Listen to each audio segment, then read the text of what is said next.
Let's move on to the AMPTP response, and we're not going to spend as much time on this because SAG-AFTRA has a 12-page PDF. This is a 2-page PDF from management with very few details. These are bullet points. Page 1 is the highest percentage increase in minimums in 35 years, which I don't really see how that's much of a brag. Second bullet point is a 70% increase in high-budget streaming residuals, 70% increase over what and to whom. From $1, it goes to $1.75. And here's the vague, and it's management, so they're vague. But the third bullet point is substantial increases in pension and health contribution caps. So it's substantial. We're not going to say how much, but substantial. And not in contributions, just in caps. Yeah, in caps. Let's be honest, too. Caps, as in teeth, veneers don't look as good as the real thing. Good one. You know what? You deserve 2. I'll be here all week, folks. As we move down the bullet points, thank you. Interesting, too, here, management is listing as the 4th bullet point. Groundbreaking AI proposal protects performers' digital likeness, including requirement for performers' consent for the creation and use of replicas, yada, yada, yada. It doesn't really matter the business. There's management and there's the workers. There's the union and there's ownership. And it's always funny to see both sides. And you see this more with management. People inventing things to give up that they really don't care about, just so that they can say that they gave up something in the negotiation. Well, we gave up X, Y, and Z when no one on either side really cared about that, but we invented something to give up to build up our case, to show that we gave up something. I wonder if management mentioning a groundbreaking AI proposal, AI, CGI, it's expensive. So I wonder if part of this is management bolstering up the argument for AI so that they can give it up when they weren't even really all that serious about, in the near future, the length of this contract, investing seriously into AI. That you might be right. Well, we gave up. We took a pause. We gave up self-driving cars. We gave up whatever. We gave up personal masseuses. No actors are being replaced yet. Yet. We have not seen that. And, well, you hear me. I don't think that's going to happen. And when they are, it's expensive. It's not cheap.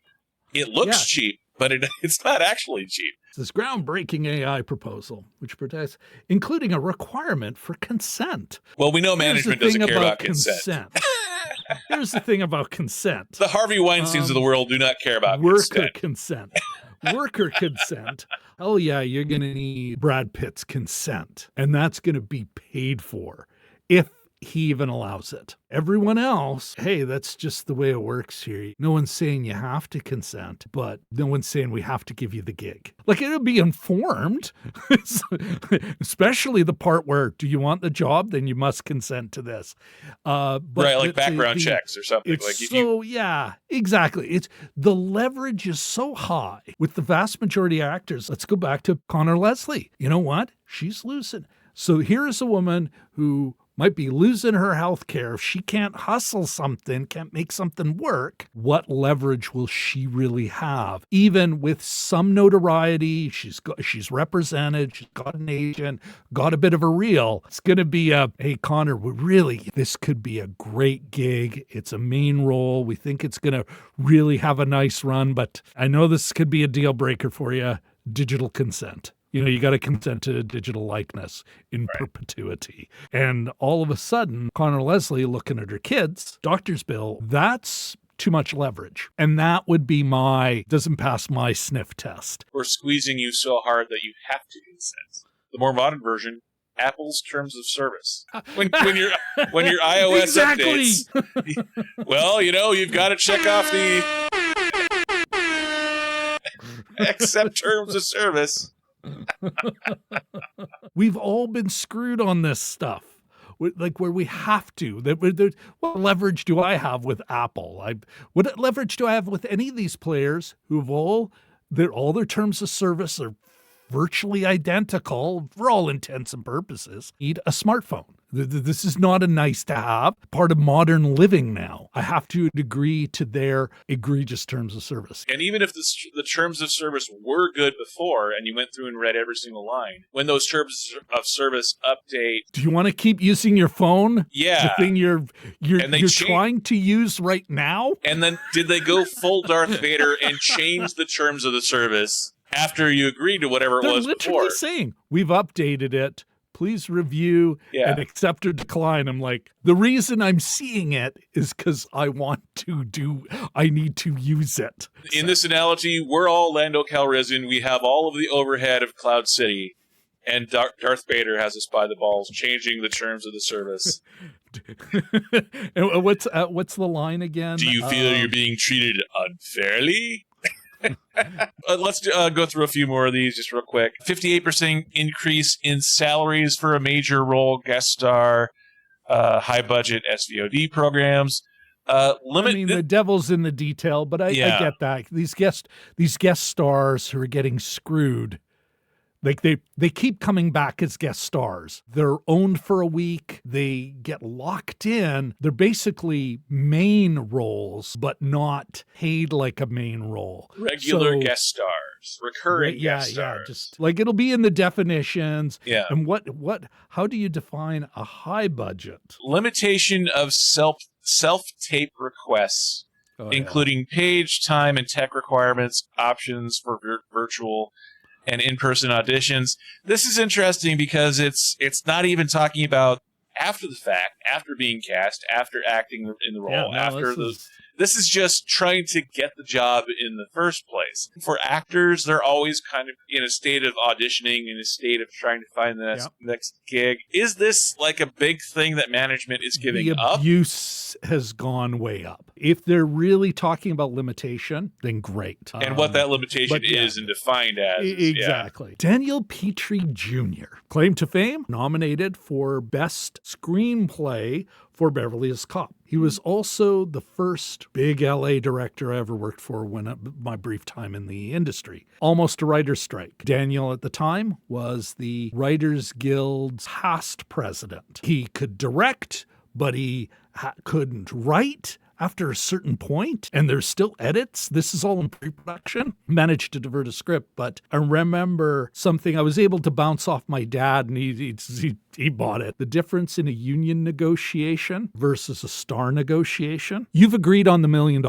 Now you're just one nanny or two. But the deal's going to happen because no one's going to blow the deal over a nanny. Union negotiation. You've agreed on all the smalls. You've agreed on the nanny. It's the $1 million you're arguing about. And so the union negotiation could fall apart at any time because you've agreed on all the small. It's the big money that you're arguing. That's the real fight. Even the hair makeup thing, because it just doesn't add that much to the cost. By that point in the budget, you're like, you've spent the $1 million. You've hired the star. You've agreed one hair makeup person or two. That breaks your budget. Then should the movie have been made at all? Or Keanu Reeves, he had his deal. Everybody agreed to it.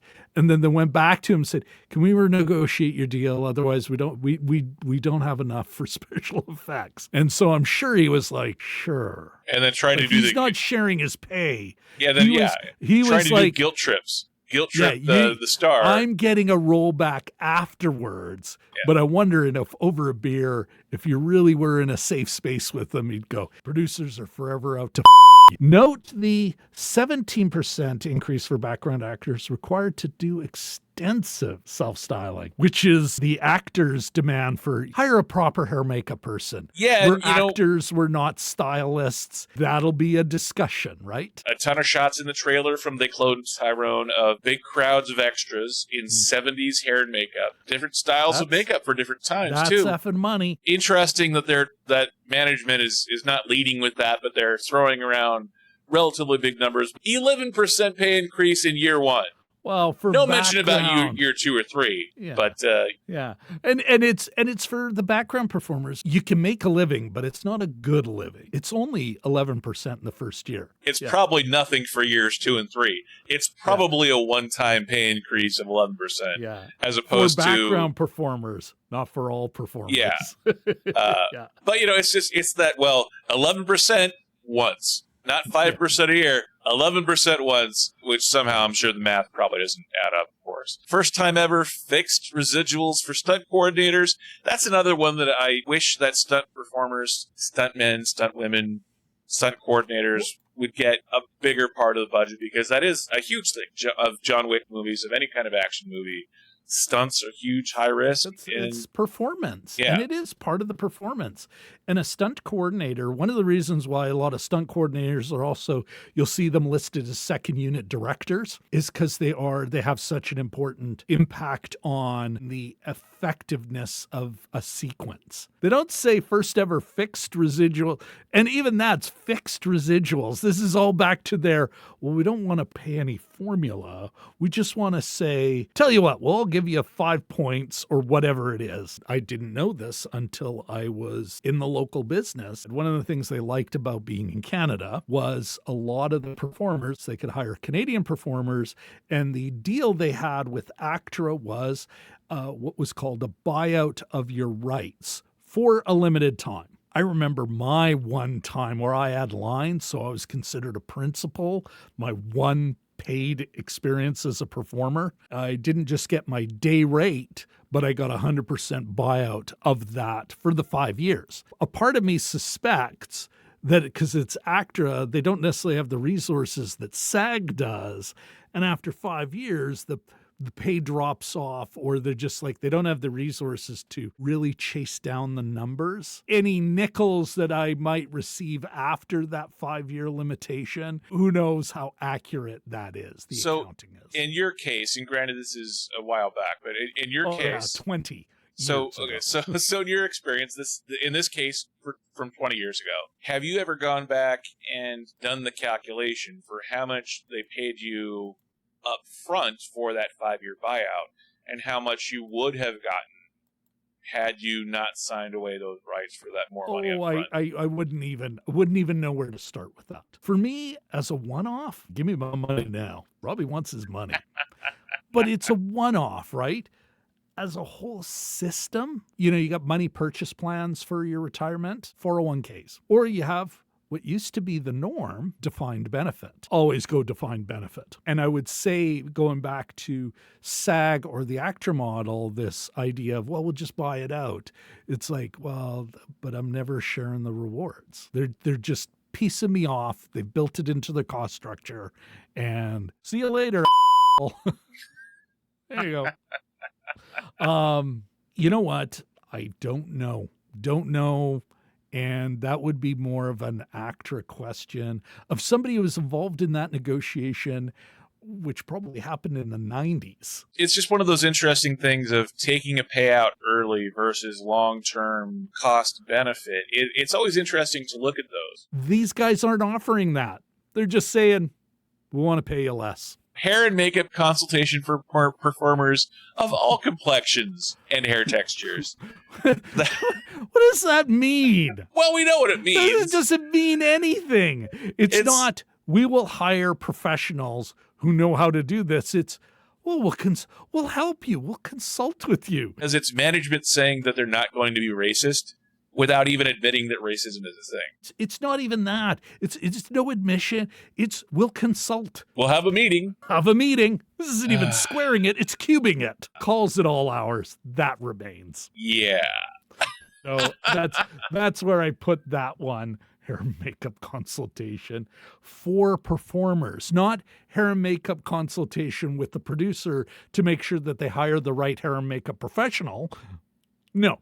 It's for you, the performer, because we care about you. And what do you want to bet that their version of that is to have a YouTube video showing people how to do hair and makeup? Then we can start cheaping out on how we This is our version of helping you out by having a YouTube video. And even as they're listening to, they're going, wow, I think that's an AI voice. Yeah. And it comes full circle. There's the circle. The circle of life and the circle of negotiations. It's an art form we love and love talking about, but it is produced by a business. So we have some skin in the game. What happens with this business affects the art that we get. It is something that does affect us and how we choose, as consumers, how we choose to consume entertainment.